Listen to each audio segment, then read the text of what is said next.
হবে গাইস, দেখো। আর সাথে আরো কিছু রান্না হবে। আর আমার বাবা গেছে বাজারে, আমার রান্না করতে বসিয়ে রেখে বাজারে গেছে, দেখি কি নিয়ে আসে।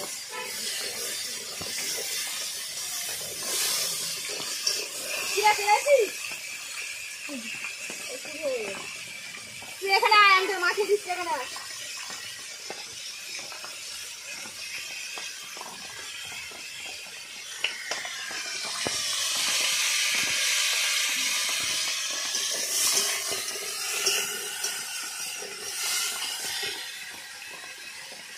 মার জন্য তো আলাদা কিছু একটা করতে হবে, তুলে রাখি।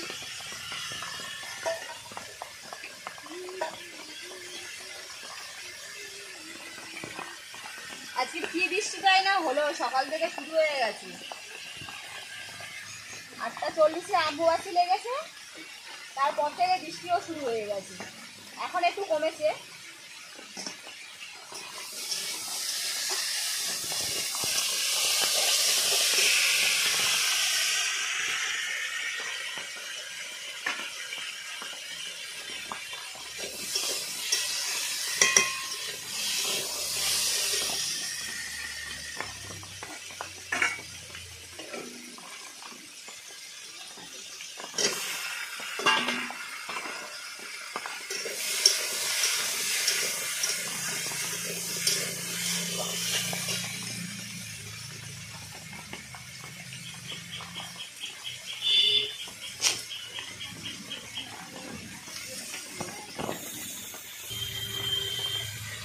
লবণ একটু দিয়ে দিলাম, লবণ দিয়ে একটু ভালো করে কষিয়ে নেবো, তারপরে একটু ঢাকা দিয়ে দেবো। লবণটা দেওয়ার পরে একটু হচ্ছে সবজিগুলো ভাজা ভাজা হয়ে যাবে, তারপরে হচ্ছে জল দেবো।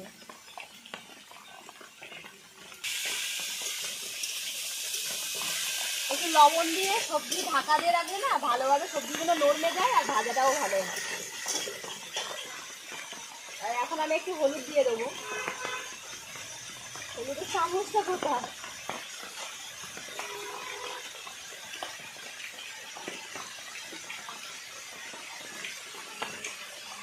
কারণ গুঁড়ো লঙ্কা খাবো না, তরকারি ফুটে উঠলে তারপরে কাঁচা লঙ্কা দেবো।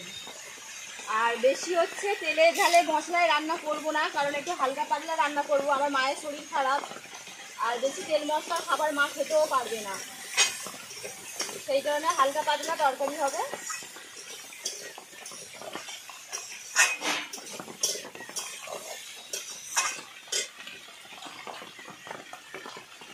আর এখন সব বাড়িতে একটু হালকা পাতলা খাওয়াই ভালো, কারণ রিচ খেতে ডাক্তাররা বারণ করছে, তার থেকে শরীরের ক্ষতি হয়। এত রিচ খাবার খাওয়া ভালো নয়, অনেক সমস্যা দেখা দেয়। তরকারিটা হচ্ছে আধা ফোটা হয়ে গেছে, আমি নামিয়ে নিয়েছিলাম। এবার সাঁতাল দিয়ে দেবো, জিরে আর রামধনি দিয়ে আমি সাঁতাল দিয়ে দেবো তরকারিতে।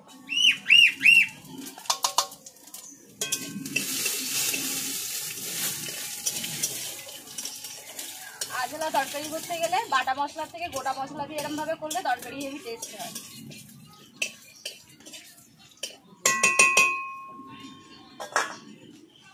এবার এই তরকারিটা আমি ঢেলে দেবো।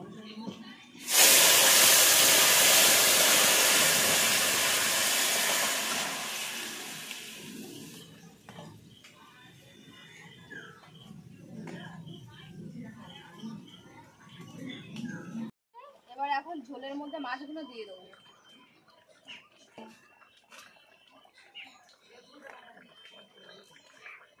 মাছগুলো ঝোলে ভালো করে ডুবে থাকলে, ভালোভাবে ফুললে হেভি টেস্ট হবে। তাই আরও কিছুক্ষণ একটু ঢাকা দিয়ে রাখবো, একটু ফুটে গেলে আবার পরে লাগিয়ে নেবো।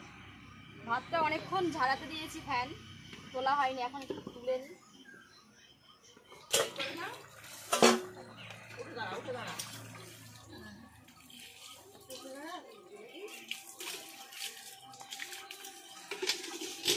তরকারি ভালোভাবে ফুটেও গেছে, আর মাছগুলো দেওয়ার পরে মাছগুলো ভালো করে ফুটে মাছগুলো ডুবেও গেছে, কারণ মাছ ডুবে গেলে তার মানে ভিতরের ঝোল টোলগুলো ভালোভাবে ঢেকেও গেছে।